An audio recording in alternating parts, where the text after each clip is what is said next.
Hello tout le monde, j'espère que vous allez bien. Aujourd'hui on se retrouve pour parler du film La planète des singes, le nouveau royaume.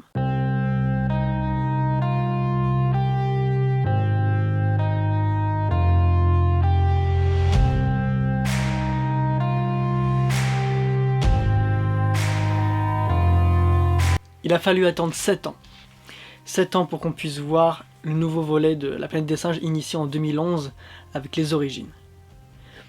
Et franchement, ce nouveau volet, il est à la hauteur des 3 précédents. C'est sûr que on a un peu des petites différences par rapport à la première trilogie, c'est sûr on a des petites différences, mais en même temps c'est parce que ce n'est pas le même récit, ce n'est pas les mêmes personnages, on a beaucoup de choses très différentes aussi. Je veux dire, les 3 premiers films étaient centrés sur l'arc de César, là où celui-ci on est plus sur son héritage, même si ça se passe 300 ans après le dernier film Suprématie, qui lui est sorti en 2017.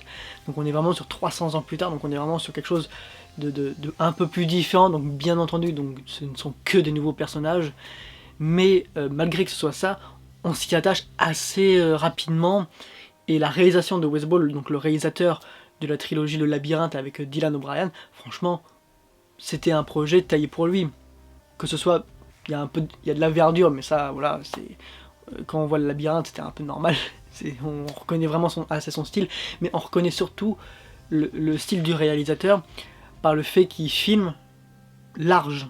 Il nous montre vraiment tous les paysages, et on sait que Wes Ball, lui, il réalisait dans sa trilogie Le Labyrinthe, il prenait vraiment très très large pour les plans, pour justement nous montrer vraiment la grandiosité, le spectaculaire en fait des images, et nous montrer vraiment l'ampleur, l'univers, un peu le monde dans lequel les personnages vivaient. Et là c'est un peu la même chose avec La planète des singes, et c'est pour ça que je trouve que, personnellement, c'est mon point de vue, je trouve que ça rend bien justement à cet univers.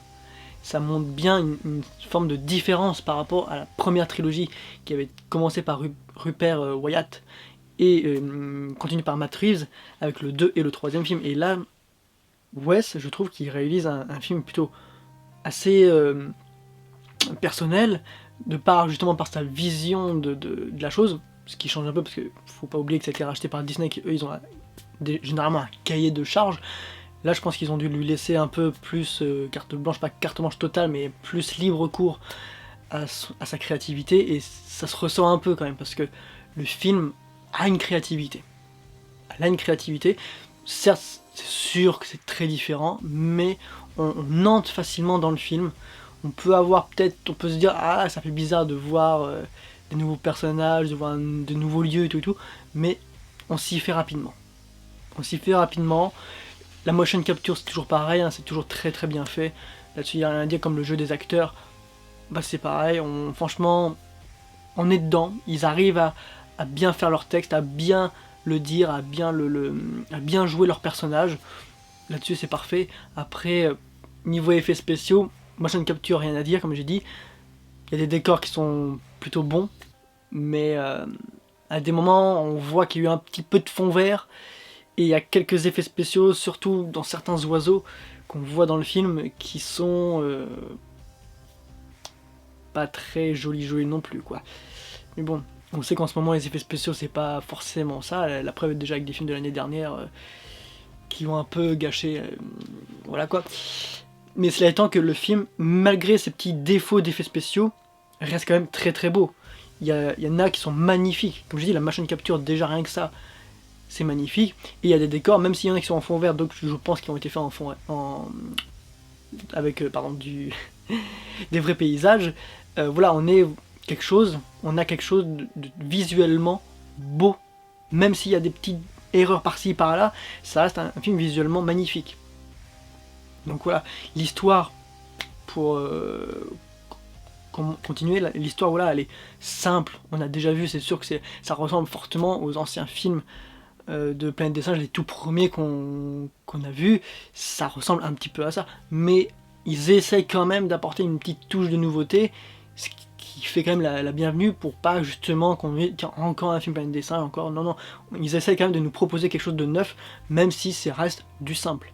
Le scénario c'est pareil, le scénario est assez simpliste à des moments, il y a même des incohérences, surtout plus pour le final qui est assez rapide et assez incohérent, mais il faut voir la suite. Je pense que c'est avec la suite qu'on peut avoir justement des explications et qui vont corriger justement ces incohérences.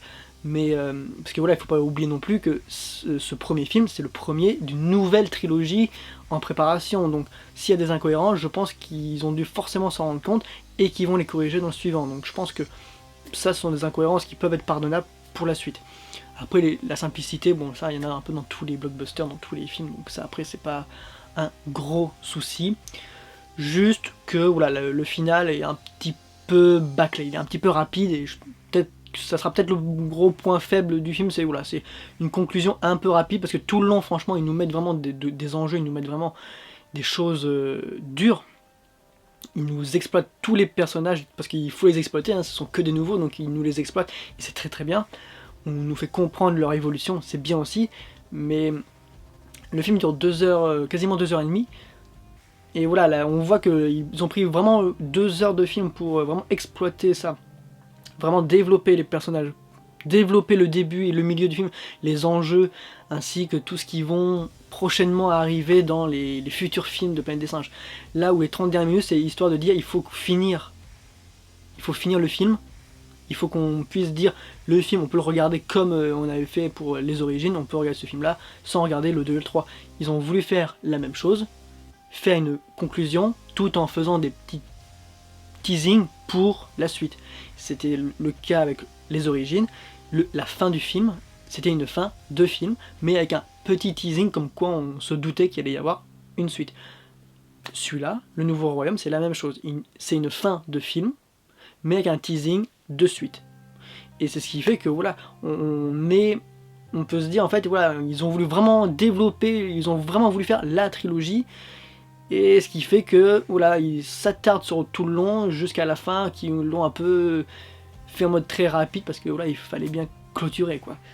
Ce qui est un petit peu dommage, mais en soi n'est pas dérangeant parce que justement le film est divertissant. C'est très divertissant, c'est très prenant. Certains pourront avoir un peu de mal peut-être justement par rapport à quelques petites différences par rapport à la première trilogie, mais franchement c'est réussi.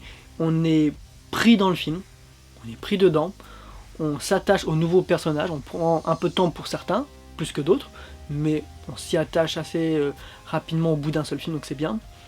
On est vraiment pris dans le film.